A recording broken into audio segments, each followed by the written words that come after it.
merci beaucoup, Ngai Wabino, Bofenda Ife le Tobi. Bonjour, bonsoir. Na balandinyo so bazola nangai. Ojwami na Nord Kivu, Sud Kivu, Maniema,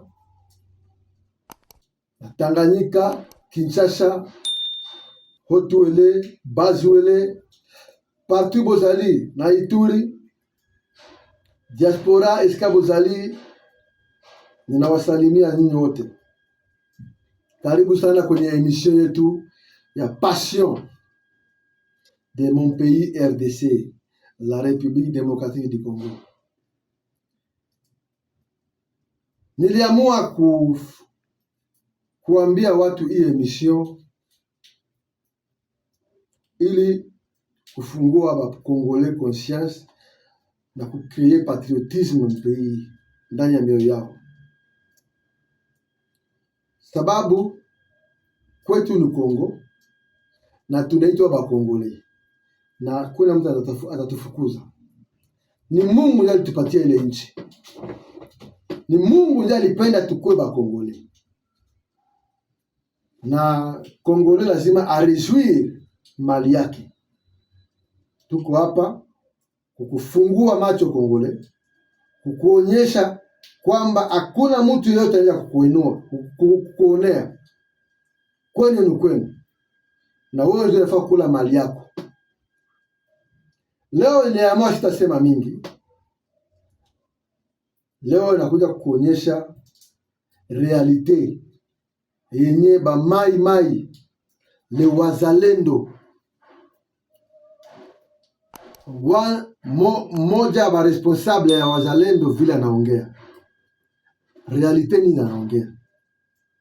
Mimi nashangala leo Kabila anaanza kuwatafuta wazalendo abakorompre ili baachane na hiyo mambo. Sina mengi, preuve mkubwa wa wazalendo njoo huyu anatupatia. Fata image ya Ngoyo Landa.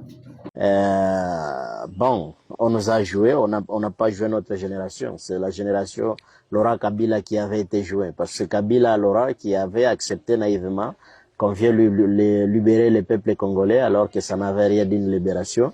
Moi, je ne fustige pas le fait que les gens disent que c'est un héros. Oui, je concède néanmoins. Je dis que sans lui, les pays allaient vers la démocratie. Oui. Parce que déjà, avec la conférence nationale souveraine, il y avait déjà des avancées, avec bien sûr les opposants à l'instar de Tshisekedi Etienne et d'autres qui poussaient Mobutu à accepter l'ouverture, le multipartisme et l'ouverture de l'espace politique et pour chuter vers des élections démocratiques. Et je crois que les pays allaient atteindre c'était là. Néanmoins, Laurent Kabila s'est fait manipuler. Il a été pris pour, n'est-ce pas, maquiller la vraie opération qui était le pillage des ressources naturelles. Comme ce qui s'est passé aujourd'hui, évidemment, avec Corneille Nangaa et Bertrand Bisimwa. On met comme le président les a appelés, des panthères devant. Donc vous ne pensez pas que ce soit pour la refondation de l'État du Congo? Ce n'est pas une refondation. Quel genre de refondation? Tu ne peux pas refonder un État venant la détruire. Hein? Les enjeux sont connus. Il y a aujourd'hui le monde qui va transiter vers la fabrication de véhicules, n'est-ce pas, électriques, et dont on sait que la majeure partie des minéraux devrait provenir de l'Est de la RDC. Et que donc, pour certains, il faut s'accaparer de cette zone avant que d'autres ne viennent y mettre leur pouvoir. C'est tout ça, les enjeux. Hein? Et c'est pourquoi, d'ailleurs, je voudrais citer, hein, beaucoup de pays, beaucoup de sociétés multinationales investissent ou vont investir dans les projets de Kagame pour terroriser l'Est en fait de piller, n'est-ce pas, de la richesse. Donc vous ne croyez pas que cette crise actuelle dans la partie est de la RDC, ce que nous sommes en train de vivre dans le Rutshuru, les Masisi, les Nyiragongo, ce n'est pas une crise inter-congolaise? Non, c'est pas une crise inter-congolaise, c'est ce que je viens de dire. Et non plus ceux qui disent que non, les Tutsis martyrisés, faux. Si les Tutsis sont martyrisés, bon, au Congo, on a souvent dit que non, les Tutsis sont minoritaires. Par exemple, moi je donne un cas. Moi je suis Houndé. Je suis Houndé et les Houndés ne figurent que dans des territoires, Rutshuru, Masisi, hein, particulièrement là-bas. À Walikale, il y a quelques gouttes à Calais, à Nyiragongo. Néanmoins, la grande concentration. La grande concentration, c'est à Rutshuru et Masisi. Et seulement, ce n'est que là-bas où il se trouve, c'est toute la planète Terre. Alors que les Tutsis se trouvent dans plus de 14 pays dans le monde. Et on va dire qu'ils sont minoritaires. Pourquoi nous, les Nations Unies, ne peuvent pas nous protéger? D'ailleurs, les Houndés sont un peu sur les Rutshuru et les Masisi. Il y a d'autres petites tribus, les Nyanga, hein, qui ne se retrouvent que sur Walikale. Où est-ce qu'ils se trouvent encore? En dehors de Walikale. Et pourquoi les Nations Unies ne les protègent pas contre les agressions répétitives de Kagame? Quand Kagame envoie les troupes, ils disent que non, ils viennent tuer, n'est-ce pas? Ils viennent tuer ses frères Hutus, rwandais, qui se sont évadés du Rwanda pour venir rester. C'est ce qu'on doit leur dire aujourd'hui. Il vient les chasser. Et quand il arrive ici, il ne fait pas de distinction entre les Hutus congolais et les Hutus rwandais. Entre les autochtones, Houndé, Nyanga, Kumu et les autres, et ses frères Hutus rwandais. Il veut tous nous massacrer. Nous qui les avons accueillis, nous avons accueilli ses frères par bonté. Il veut aussi nous exterminer. Mais en quoi leur problème tribal, Hutu, Tutsi au Rwanda, nous concerne? Ainsi, ça ne devrait que se limiter là-bas chez eux. Parce que les Tutsis et les Hutus, au Congo, ils vivaient encore en harmonie. C'est Kagame qui a instrumentalisé ça. Hein? Non, il n'y a pas un problème de tribus au Congo. Et si aujourd'hui, il peut arriver que il y a certaines tensions communautaires liées au stigmate contre les Tutsis ou telle tribu, ça peut provenir bon, si c'est toi aussi, on vient, on tue toute ta famille, le cas de Kishishi. Et tu sais que c'est cette famille qui est en train de nous massacrer. Tu ne peux que développer quelque part une haine contre, n'est-ce pas? C'est l'autre famille qui a massacré la vôtre. Néanmoins, globalement, moi, je ne vois pas la ségrégation contre les Tutsis. Dont on parle. Les Tutsis sont mieux représentés dans toutes les institutions en République démocratique du Congo que toutes les autres tribus. Gisaro est ministre. Est-ce qu'il y a un des ministres à Kinshasa? Nous sommes des autochtones de ce pays. Nous avons fondé, nous sommes parmi ceux qui ont construit la province du Nord Kivu. La plupart des peuples qui sont venus du Rwanda, des Geneso, nous ont rencontrés, nous les avons accueillis, nous les avons donné des champs.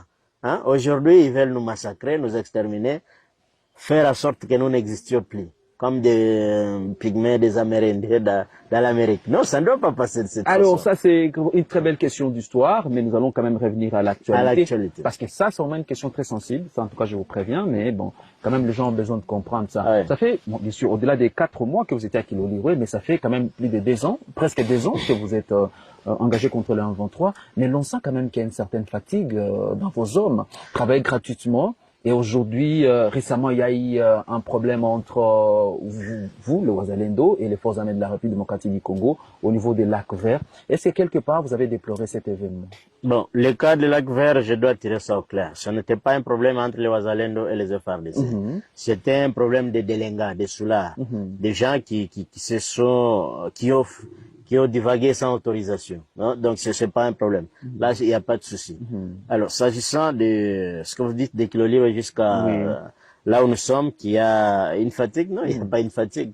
Nous ne nous battons pas pour un salaire. Hein, vous attendez. Notre salaire sera la libération totale des zones occupées par l'ennemi, les RADF et les UPDF. Et donc, comme je peux vous le dire, s'agissant particulièrement du général Janvier Bungo Karaire, il a plus de 25 ans en train de combattre l'hégémonie de Kagame, ici à l'intérieur. Il n'a jamais attendu que quelqu'un lui paye.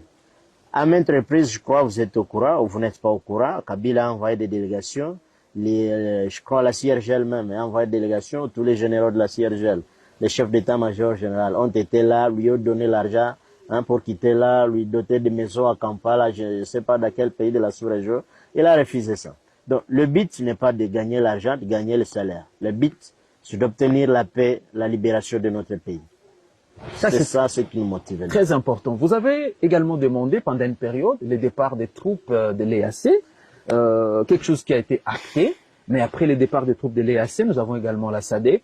La confiance des maires ou carrément c'est une lutte qui est en train de pointer à l'horizon? Bon, vous savez que les missions diffèrent. Pour l'EAC, la RDC a gratuitement perdu l'argent dedans, sa contribution. Vous voyez, on avait joué, en fait, on n'avait pas, nos agents spéciaux de renseignement n'avaient pas bien joué leur rôle. Avant de permettre au président de signer l'entrée de ces troupes kenyanes ou de l'EAC, il devrait d'abord beaucoup se renseigner sur exactement leur mission qu'ils devraient venir faire. Vous voyez, même le président aurait été versé en disant que non, les troupes ougandaises, kenyanes et ougandaises vont entrer par Bunagana et entrer de frapper les M23. Curieusement, quand ils entrent, ils ont changé de discours et ils sont devenus amis. En partant, ils ont laissé de la logistique.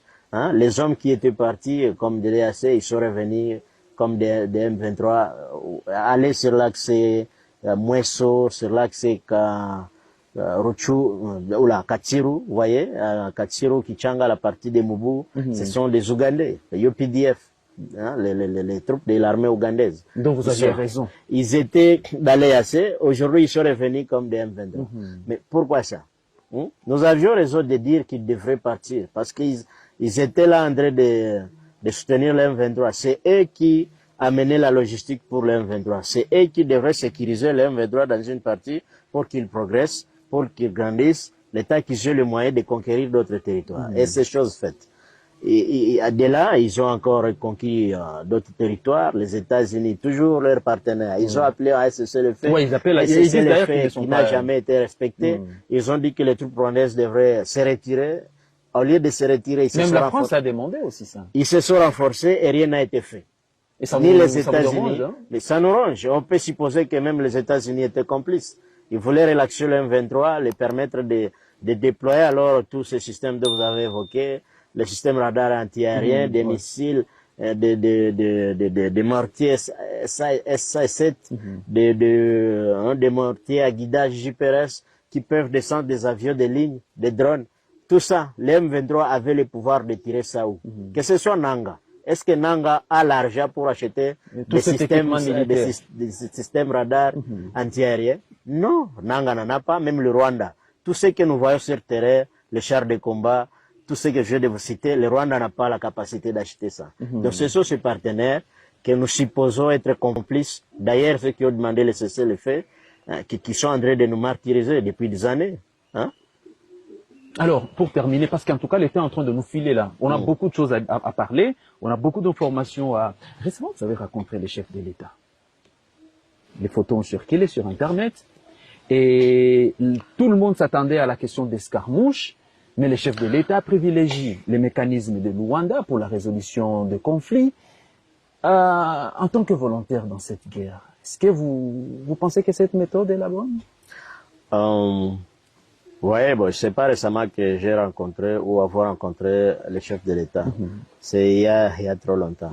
La photo a circulé avec, je crois, un retard d'une année. Ah voilà, ça c'est une très belle précision. On l'avait rencontré il y a longtemps. Alors, s'agissant du processus de Luanda, je crois que c'est ce que le président a toujours privilégié parce que il a toujours respecté ce que le président de la sous-région et d'autres partenaires ont toujours demandé. Le cantonnement des M23 sur le sol congolais, à Rumangabo, il avait accepté. Les reconductions vers, je crois, Kindu, il a accepté, mais les M23 n'ont jamais accepté ça. Tout ce que ces gens, bon, il y a plusieurs dans la sous-région. Ils avancent. Vous vous souvenez comment le Rwanda où l'FPR est arrivé à abattre Biarimana. Avant ça, il y a eu ce genre de négociations, de cessez-le-feu. C'est des jeux tactiques dans la guerre. On relaxe leurs troupes, on réarme, on réattaque. Les cessez-le-feu ont commencé de Bunagana, Nyesisi, Tongo, arrivé jusqu'à Kichanga, cessez-le-feu. Arrivé à Kiloliro, cessez-le-feu. C'est comme ça que ils nous devancent. Et lorsqu'il faut le cessez-le-feu, les Rwandais et leurs partenaires arment leurs troupes sur terrain. Pendant que chez nous, le gouvernement congolais croise les bras. Et tous nos commandants observent les troupes traverser Kibumba, Kalengera, Tongo jusqu'à profondeur. Les munitions armes ça, le tendre même des embuscades. C'est louche. Et ils veulent que ils pensent qu'ils peuvent combattre l'ennemi étant en profondeur pendant qu'ils savent là où ils passent. Mais c'est pas cool. Hein? Lorsque les gens vous suivent sur Kivu Morning Post, ils ont besoin d'un message d'espoir. Je sais pas, qu'est-ce que vous enverrez à toutes ces personnes qui se retrouvent dans les camps et celles-là qui vous suivent à travers le monde? Moi, j'ai toujours dit à notre population qui souffre là de cas déplacés, moi aussi, je souffre, je suis pas chez moi. Je leur dis d'endurer, soyez un peu téméraires parce que nous voulons trouver une solution durable que d'accepter que des étrangers puissent venir régner sur nous. Vous n'avez pas subi les offres d'être dirigé par des étrangers. Moi, j'ai étudié à Kichanga, je crois, en 2003, 2004. Vous voyez, à cette époque-là, il y avait encore des Rwandais où ils avaient des enfants qui venaient avec des pistolets à l'école.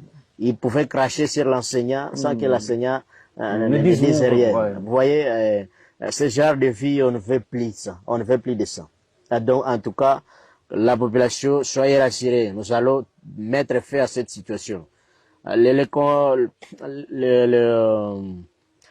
sais pas, le compromis de Luanda, autre chose, si ça ne va pas dans le sens de ramener la paix au Congo, de donner le droit aux Congolais, hein, vous voyez, nous reconnaître nos droits sur notre propre terre, nous n'accepterons pas ça. Ça leur appartient eux, ça n'appartient pas au peuple. Et personne, encore personne, ne s'arrogera le droit de pouvoir cracher sur nous pour la énième fois. Jamais nous n'accepterons pas ça. Mesdames, Messieurs, très chers téléspectateurs, ça a été long mais intéressant parce que nous avons quand même eu à découvrir les coulisses de cette guerre. Qu'est-ce qui expliquerait cette avancée des rebelles du 1-23 et surtout la détermination des Wazalendo engagés au front depuis presque 2 ans et qui continuent à défendre valablement le territoire de la République démocratique du Congo. Ainsi...